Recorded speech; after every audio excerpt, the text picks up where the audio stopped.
On the verge of unprecedented futility in the Bill Belichick era, the Patriots fight back on Monday night to the tune of a fantastic finish against their AFC East rival New York Jets. Hello, everybody. Welcome to NFL Total Access. I am Rhett Lewis here with the Hall of Famer Terrell Davis, Brian Baldinger, ready to rock and roll. Who would have said this Monday night game was going to have a better finish than the Sunday nighter between the Bucs and the Saints? Let's get you to the highlights, shall we? Take you back to MetLife Stadium, where the Patriots were staring down a 5-game losing streak for the first time since 1995. This is the first time they've lost 4 since 2002. Here's Cam Newton, who you remember fumbled on what would have been a potential game-changing drive against the Bills a week ago. Here, diving in for a score early in this game to give the Patriots a 7-3 lead, his 7th rushing touchdown this season, second most among QBs behind Kyler Murray. That was the Patriots' first offensive touchdown in the first quarter. Says something about their struggles this season. Sam Darnold missing his 3rd game this season with a recurring shoulder injury. Joe Flacco here looking for Brashad Perryman and Baldy. Joe Flacco raining down the deep ball like the 2012 postseason.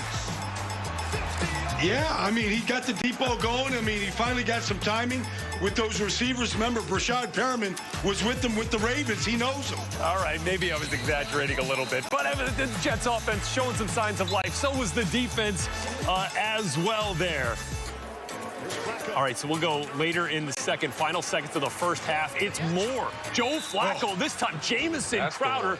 TD, check out the sweet feet here on the sideline. Yeah, no, right. That's the Joe Flacco from the 2016 season you're talking about right there. That's a beautiful throw. Look at that. The toe tap on the sideline. Crowder 1-2. Oh, beautiful throw and catch. 6.2% chance of a completion, according to Next Gen Stats. That's a man from Duke right there. He knows where he was at in the end zone. Yeah, I know Baldy loves his Blue Devils. And here's Flacco. Say, look, you just got to get a little air under it, right? All right, let's go to the 3rd quarter. Jets up 10. Patriots looking to bring it within a score. They'll do so with Rex Burkhead plunging into the end zone for Bill Belichick to make it a 3-point game.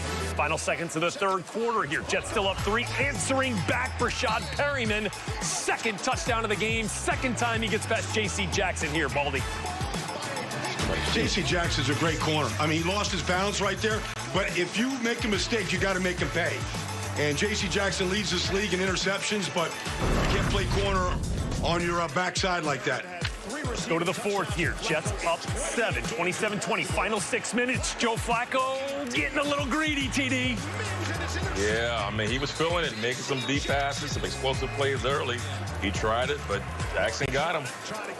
JC with a little redemption, and Cam answering back, maybe not quite. Jacoby Myers, who was terrific on the day, and Cam's favorite target could not quite connect for the deep shot.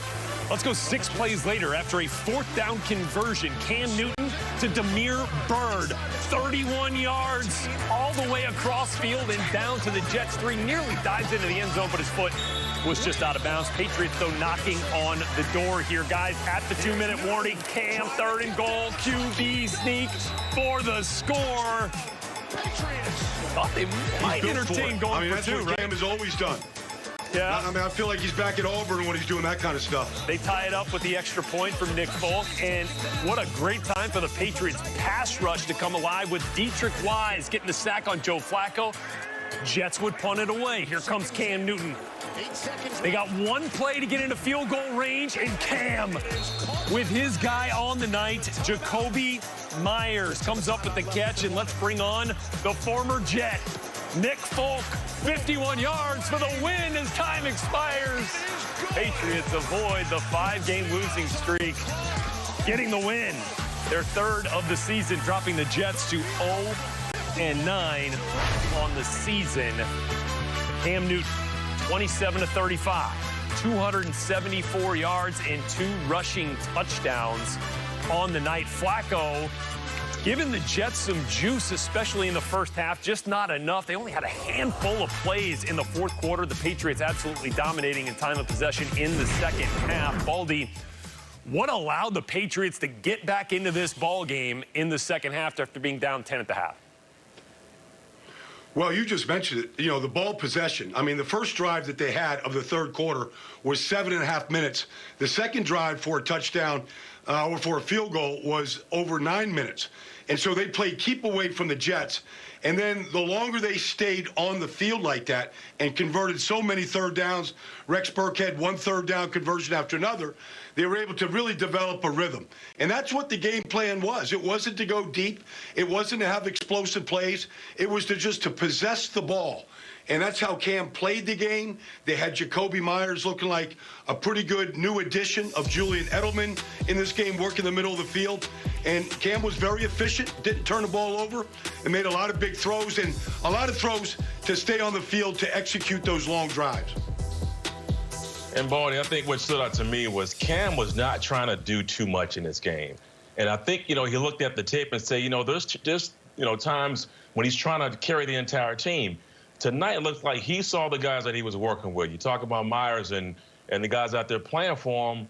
I just thought that Cam was not trying to force things. Like you said, he protected the football tonight. He ran the ball 10 times, very effective on the ground. I mean, not huge gashing runs, but ones that were picking up first down, obviously the ones on the goal line scoring touchdowns, and he protected the football, and he kind of stayed within his framework, and that's important. I remember thinking this, too, watching this team. I said, the Patriots, they seem to get the more potential out of nothing than teams I remember. I mean, I'm watching this game. I'm like, they are a team that don't have a lot of superstars. They don't have a lot of big playmakers, but they sucked the clock out of the Jets tonight. They were efficient and trying to play keep away, and they kind of turned the tide. The big play, obviously, was Flacco throwing the interception in the fourth quarter, which cost the Jets. But I think the Jets played well, but the Patriots came out tonight and played extremely well. To your point about playmakers, if you're interested in this sort of thing, Cam did not complete a pass to a wide receiver on this night that was drafted. Not a single one. LeBron James, heck of a game. Cam Newton, big time all night long, weighing in on this one. Game-winning drive to add to it. So let's double down here, TD, on Cam Newton. Because in the first half, man, I saw that hit that Ashton Davis put on him. That whiplash, it looked like that might have rattled him for a second. But, man, he composed himself, especially in the second half, TD, and really started to lead this team back. Listen, we know what Cam can do. We know the game that he likes to play in. Cam feels like he's super involved and engaged in the game when he's running the football and when using his legs. We saw that tonight. They were not afraid to use Cam in short yardage situations. They weren't afraid to use him on the goal line, and that's what he can do. Again, I'm just watching this game, and I'm like, okay, who are the other guys that's going to stand out besides Cam Newton? And I think he understands that he has to be able to do more, but not try to do too much and put his team in jeopardy. And I saw Cam tonight that seemed like he kind of struck the perfect balance with what he was doing out there on the field. Well, TD, I think Cam is their biggest weapon, Yeah. I mean, look, Jacoby Myers has a career night. He had more catches and yards tonight than he had in the first 7 games combined. Damiere Byrd is a guy that can win on the outside a little bit. They don't have tight ends. They throw to backs. They throw to Myers. And really, it's up to Cam right now to 2 rushing touchdowns. On 4th and 1 in that second quarter, they just give it to Cam. Don't hand the ball off to James White. Just let Cam keep those drives alive. And right now, when he plays like he did tonight, I don't care if people say, well, it's the Jets and they haven't won a game. I mean, they play Baltimore next week. You play that style of football against Baltimore. You play keep away like that. I mean, that's winning football. They overcame the mistakes, the penalties, and things like that. But the strength of this team, to me, is Cam and a very veteran offensive line. There's a lot of Super Bowls in Jack Mason, the interior. Dave Andrews, and James Tooney. And so those guys have been in big games, comeback wins.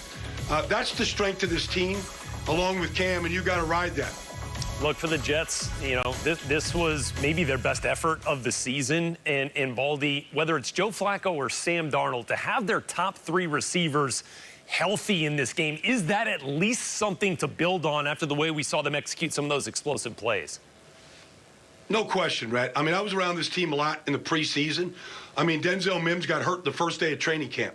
Brashad Perriman was out the whole time. Their best and most consistent player, Jamison Crowder, has missed a lot of time this year. This was the first time all season that all 3 starting receivers were on the field together. And so not just that, but they haven't been practicing together. Right. Joe Flacco missed all of preseason.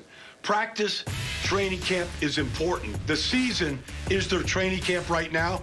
And you saw a glimpse of what this offense can be when all 3 of those players are on the field and the type of plays that they're capable of making. The big thing that stood out to me, Baldy, was the deep shots that Flacco was taking downfield. And that was the difference in this offense. This is not an offense I'm used to seeing them take these deep shots down the field. And Flacco was feeling himself a little bit. He felt like he was going back to 2012, man, where he was awesome in the playoff. You know, so when you have receivers and you talk about continuity, guys who are now on the field, they're now there, and you can rely on them to be present. We talked about that. Availability is your greatest asset. And so they got those guys there. Flacco played extremely well. And the other thing that I noticed, too, was, for me, I think the Jets looked at the Patriots as, now we can finally take this team on. I think they looked at them a little bit like they were wounded, and they can come into this game, and they had a chance to beat the Patriots. And that hasn't been the case for a very long time. So I think that kind of motivated them a little bit as well. Yeah, no question. So the Jets still looking for win number 1, but the Patriots snap a 4-game losing streak, thanks in large part to the way that Cam Newton played, especially in the second half. A pair of rushing touchdowns, one to tie the game, and a big-time throw to Jacoby Myers to set up the game-winning field goal. Lisa Salters caught up with Cam after the win.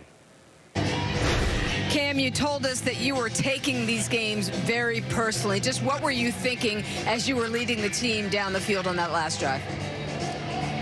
I was like, it happened again. I thought I missed Jacoby on the wide, the middle read. But man, to God be the glory, man. It's been a long last couple of games in the last month. But yet, you know, this to kickstart right where we want to be, and you know, we just showed resiliency today, and I'm just so happy for those guys in that locker room to keep just battling back. It wasn't pretty, but it was a win. I know you said that you weren't feeling any pressure, but I know that you also wanted to make up for what happened last week. So just tell me what felt good about the way about the way you were able to finish this game. We just won.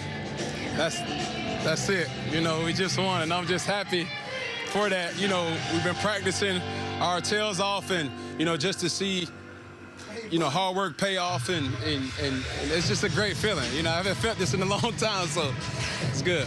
You said this is a process. Where do you think you are in the process? We just got to keep building. We just got to keep building. You know, as a team, got to play better complementary football, offensively, defensively, and special teams. And, you know, we just got to match last week's intensity in practice and just get things going here moving forward. Nice to see you smiling. Thank you. Thank you so much. All right, Cam Newton and the Patriots coming on top in reality. In fantasy, Cam's favorite target on the night, Jacoby Myers, winning the day with just under 29 fantasy points, his 12 catches and 169 receiving yards, career highs. Rashard Perryman for the Jets getting into the end zone twice on the night. Even Cam Newton getting up there in the top 3.